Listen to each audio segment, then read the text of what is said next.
ಶ್ರೀ ಗಣಪತಿ ಶಾರದಾ ಗುರುಭ್ಯೋ ನಮಃ. ಶ್ರೋತೃಗಳಿಗೆ ಶ್ರೀ ದತ್ತ ಭಾಗವತದ ಮೊದಲ ಭಾಗದ ಆದಿಕಾಂಡದ ಶ್ರೀ ದತ್ತ ಮಹಾತ್ಮೆಯಲ್ಲಿ ದತ್ತಾತ್ರೇಯನು ಅರ್ಜುನನಿಗೆ ಜ್ಞಾನ ವಿಜ್ಞಾನದ ಕುರಿತು ಹೇಳಿದ್ದು ಅಲ್ಲದೆ ಸದ್ಗುರುವಿನ ಮಹತಿಯನ್ನು ಬೋಧಿಸಿದ್ದು ಎಂಬ 6ನೆಯ ಅಧ್ಯಾಯಕ್ಕೆ ಸ್ವಾಗತ. ತ್ರೈಲೋಕ್ಯನಾಥನು ಸದ್ಗುರುವೋ ಆದ ದತ್ತಾತ್ರೇಯನು ಭಕ್ತಿ ಜ್ಞಾನ ಜೀವನ್ಮುಕ್ತಿ ಹೀಗೆ ಅಖಂಡವಾಗಿ ಅರ್ಜುನನಿಗೆ ಬೋಧಿಸಹತ್ತಿದನು. ಹೀಗೆ ದತ್ತನ ಬೋಧನೆಯಿಂದ ಅರ್ಜುನನ ಮೈ ನವಿರೇಳುತ್ತಿದ್ದಿತು. ಮೈ ಮೇಲಿನ ರೋಮ ರೋಮಗಳು ದತ್ತಮಯವಾಗಿದ್ದವು. ಅರ್ಜುನನ ಮನಸ್ಸು ದತ್ತನತ್ತ ಕೇಂದ್ರೀಕೃತವಾಗಿತ್ತು. ಹೀಗೆ ದತ್ತ ಬೋಧನೆಯಿಂದಾಗಿ ಅರ್ಜುನನು ದತ್ತನಿಗೆ ಪರಿಪರಿಯಾಗಿ ಪ್ರಶ್ನೆಗಳನ್ನು ಕೇಳಹತ್ತಿದನು. ತವಕದಲ್ಲಿ ಜ್ಞಾನ ವಿಜ್ಞಾನದ ಮಹತಿಯನ್ನು ಅರುಹೆಂದನು ಗುರುವಿನಲಿ. ಹೀಗೆ ಕಾರ್ತವೀರ್ಯಾರ್ಜುನನು ಜಿಜ್ಞಾಸೆಯಾದುದನ್ನು ಅರಿತ ದತ್ತನು ಮತ್ತೆ ಅರ್ಜುನನ ಕುರಿತು, ಅರ್ಜುನ ಕೇಳೆಂದೆನಲು ಚಿತ್ತದಲ್ಲಿ ವೇದಶಾಸ್ತ್ರಗಳಲ್ಲಿ ಯಾವಾತನೋ ನಿಷ್ಣಾತನೋ, ಯಾವಾತನಿಗೆ ಬ್ರಹ್ಮವಿದ್ಯೆಯು ಸ್ವಾನುಭವದಿಂದ ಉಂಟಾಗುವುದೋ ಅಂಥವನು ಹಗ್ಗದಲ್ಲಿ ಇರುವ ಸರ್ಪವು ಹೇಗೆ ಹೊಡೆಯಲಿಕ್ಕೆ ಬರಲಾರದೋ, ಅದು ತನ್ನಿಂದ ತಾನೇ ಹೇಗೆ ನಾಶ ಹೊಂದುವುದೋ, ಅಲ್ಲದೆ ಭವ ಭ್ರಮೆಯು ಯಾರಿಗೆ ದೂರಾಗುವುದೋ, ಮತ್ತೆ ನಾಟಕದಲ್ಲಿ ರಾಜರಾಣಿಯರು ಹೇಗೆ ಮಿಥ್ಯೆಯಾಗಿ ವರ್ತಿಸುವರೋ ಅದರಂತೆಯೇ ಪ್ರಕೃತಿ ಮತ್ತು ಪುರುಷರು ಇಲ್ಲಿ ಮಿಥ್ಯೆಯಾಗಿಹರು. ಅದರಂತೆ ನಾನು ಈ ಜೀವ ಪ್ರಾಣ ಮತ್ತು ನಾನು ಇಂಥ ಅಮುಖವಾದ ಕರ್ಮವನ್ನು ಮಾಡುತ್ತಿರುವೆನು ಎಂಬ ಕಲ್ಪನೆಯು ಮಿಥ್ಯೆಯೆಂದು ಯಾರು ತಿಳಿಯುವರೋ ಇದನ್ನೇ ನಿಜಾನಂದವೆಂದು ತಿಳಿ ಎಂದನು. ಮತ್ತೆ ಮುಂದುವರೆದ ದತ್ತನು, ಇನ್ನು ಜ್ಞಾನ ಮತ್ತು ವಿಜ್ಞಾನಗಳ ವೈಭವವು ಹಸ್ತಗತವಾಗದ ಹೊರತು ನನ್ನ ಪ್ರಾಪ್ತಿ ಅಂದರೆ ಸ್ವರೂಪದ ಸ್ಥಿತಿಯು ಎಂದಿಗೂ ಯಾರಿಗೂ ಪ್ರಾಪ್ತಿಯಾಗುವುದಿಲ್ಲ. ಜ್ಞಾನ ವಿಜ್ಞಾನಗಳಿಂದಲೇ ನನ್ನ ಪದವಿಯು ಪ್ರಾಪ್ತಿಯಾಗುವುದು. ಗುರುಮುಖದಿಂದ ಜ್ಞಾನ ಶ್ರವಣ ಮಾಡುವುದರಿಂದ ದೇಹ ಮತ್ತು ಆತ್ಮ ಇವುಗಳನ್ನು ವಿವೇಕ ವಿಚಾರಗಳಿಂದ ತಿಳಿದುಕೊಳ್ಳುವ ಜ್ಞಾನ ಉಂಟಾಗುವುದು. ಅದನ್ನೇ ಶುದ್ಧ ಜ್ಞಾನ ಎನ್ನುವರು. ಮತ್ತು ಆ ಜ್ಞಾನದಿಂದ ಯಾವ ಪ್ರತ್ಯಕ್ಷ ಅನುಭವವು ಬರುವುದೋ ಅದನ್ನು ವಿಜ್ಞಾನವೆನ್ನುವರು. ಅದರ ಲಕ್ಷಣಗಳನ್ನು ಚಿತ್ತಿಸೆಂದನು ಸದ್ಗುರುವರನು ಹರುಷದಲ್ಲಿ.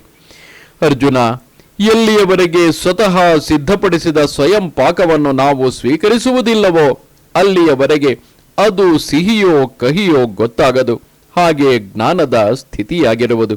ಅಂತೆಯೇ ಗುರುಮುಖದಿಂದ ಶ್ರವಣ ಮಾಡಿದ ತತ್ವ ವಿಚಾರಗಳನ್ನು ಮನನ ಮಾಡಿಕೊಳ್ಳಲು ಸ್ವಾನುಭವ ಹೊಂದಲು ಅದನ್ನೇ ವಿಜ್ಞಾನವೆನ್ನುವರು. ಇಂಥ ಜ್ಞಾನ ವಿಜ್ಞಾನಗಳೆರಡೂ ಭಗವಂತನ ಸರ್ವೋತ್ತಮ ಪಾದದಿ ಪ್ರಾಪ್ತಿಯಾಗಲು ಕಾರಣೀಭೂತವಾಗುವವು.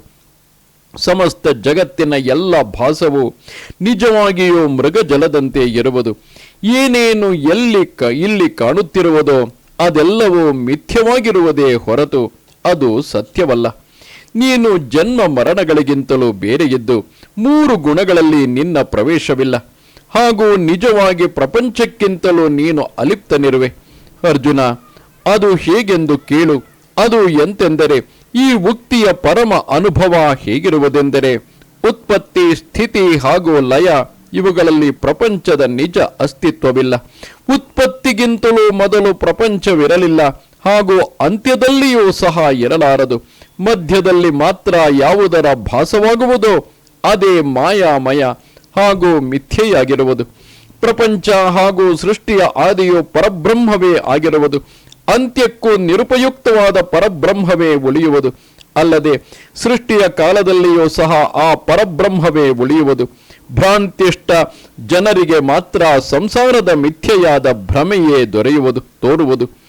ಹಗ್ಗವು ಸರ್ಪಕ್ಕಿಂತಲೂ ಮೊದಲು ಹಗ್ಗವಾಗಿಯೇ ಇರುವುದು. ಭ್ರಮೆಯಿಂದ ನಮಗೆ ಸರ್ಪವಾಗಿ ತೋರುವುದು. ಅದು ಮೂಲದಲ್ಲಿ ಹಗ್ಗವು ಹಗ್ಗವಾಗಿಯೇ ಇರುವುದು. ಒಟ್ಟಿನಲ್ಲಿ ಬ್ರಹ್ಮದೇವನಿಂದ ಹಿಡಿದು ಚಿಕ್ಕ ಇರುವೆಯವರೆಗೂ ಸರ್ವ ಶರೀರಗಳಲ್ಲಿರುವ ಆತ್ಮ ಚೈತನ್ಯವು ಒಂದೇ ಆಗಿರುವುದು.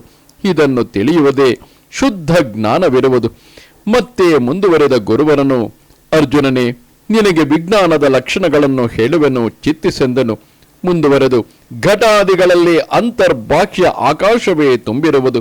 ಅದರಂತೆ ಎಲ್ಲ ಪ್ರಪಂಚದಲ್ಲಿ ಚಿದಾಭಾಸವೇ ವ್ಯಾಪಿಸಿರುವುದು.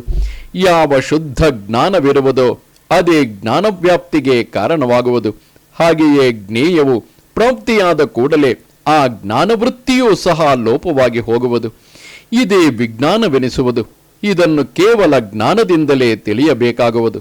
ಆದರೆ ಉಪ್ಪು ನೀರಿನಲ್ಲಿ ಪ್ರವೇಶಿಸಿದ ಕೂಡಲೇ ಉಪ್ಪಿನ ಆಕಾರವು ಹೇಗೆ ಇಲ್ಲವಾಗುವುದೋ ಹಾಗೆ ಜ್ಞೇಯವು ಪ್ರಾಪ್ತಿಯಾಗಲು ಜ್ಞಾನ ತತ್ವವು ಇಲ್ಲವಾಗುವುದು.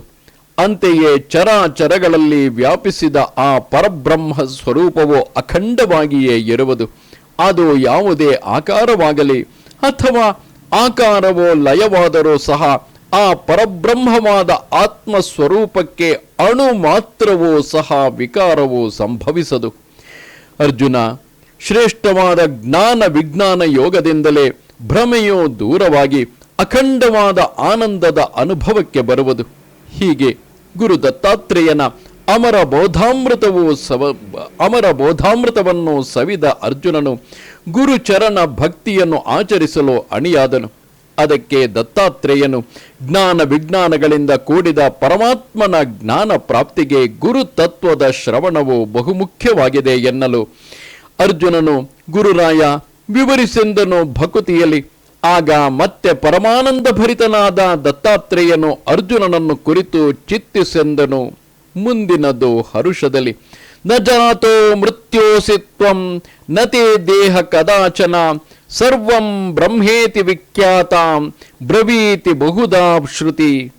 ಅಂದರೆ ನೀನು ಹುಟ್ಟಿಗೆ ಬಂದವನೇ ಅಲ್ಲ, ನೀನು ಹಿಂದೆ ಎಂದಿಗೂ ಸತ್ತವನೇ ಅಲ್ಲ, ಎಲ್ಲವೂ ಬ್ರಹ್ಮ ಎಂದು ಈ ಸತ್ಯವನ್ನು ಶ್ರುತಿಯು ಬಹುವಿಧವಾಗಿ ಹೇಳುತ್ತಿರುವುದು. ಅಂತಹ ನಿನ್ನ ಸ್ವರೂಪವೇ ಆತ್ಮವಸ್ತುವು. ನೇತ್ರಕ್ಕೆ, ವಾಣಿಗೆ, ಇತರ ದೇವತೆಗಳಿಗೆ, ತಪಸ್ಸಿಗೆ, ಕರ್ಮಕ್ಕೆ ಸಿಗುವ ಸ್ವರೂಪದಲ್ಲಿ ಯಾರಿಗೆ ಜ್ಞಾನ ಪ್ರಸಾದವಾಗಿದೆಯೋ ಅವನು ಸಾಧಿಸಲು ಹೋದಾಗ ಅದರ ನಿರ್ಮಲ ಸಚ್ಚಿದಾನಂದ ರೂಪವನ್ನು ಗ್ರಹಿಸಬಲ್ಲನು. ಯಾವುದು ವಿಶ್ವವೆಲ್ಲವನ್ನು ತುಂಬಿಕೊಂಡಿದೆಯೋ ಅದೇ ಆತ್ಮ, ಅದೇ ಪರಮಾತ್ಮ. ಅಂತಹ ಆತ್ಮ ಪರಮಾತ್ಮನ ತತ್ವವನ್ನು ಯಾರಿಂದ ದೊರಕುವುದು ಎಂದರೆ ಗುರುವಚಸ ಲಭ್ಯತೆ ಎನ್ನುವ ಹಾಗೆ ಗುರುವಚನದಿಂದಲೇ ಮಾತ್ರ ದೊರಕುವುದೆಂದನು. ಇಂಥ ಉಪದೇಶವನ್ನು ಗುರುಮುಖದಿಂದ ಪಡೆದಂತಹ ಶಿಷ್ಯನಲ್ಲಿ ಪರಮಾರ್ಥವು ತಾನೇ ತಾನಾಗಿ ಪ್ರಕಾಶಿಸುತ್ತದೆ.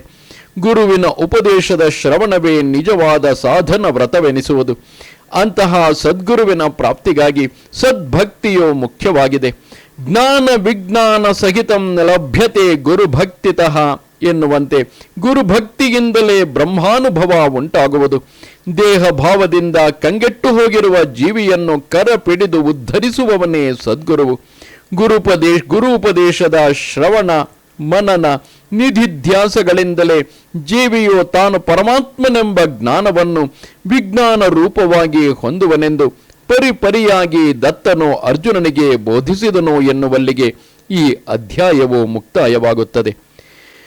ಅವಧೂತ ಚಿಂತನ ಶ್ರೀ ಗುರುದೇವ ದತ್ತ.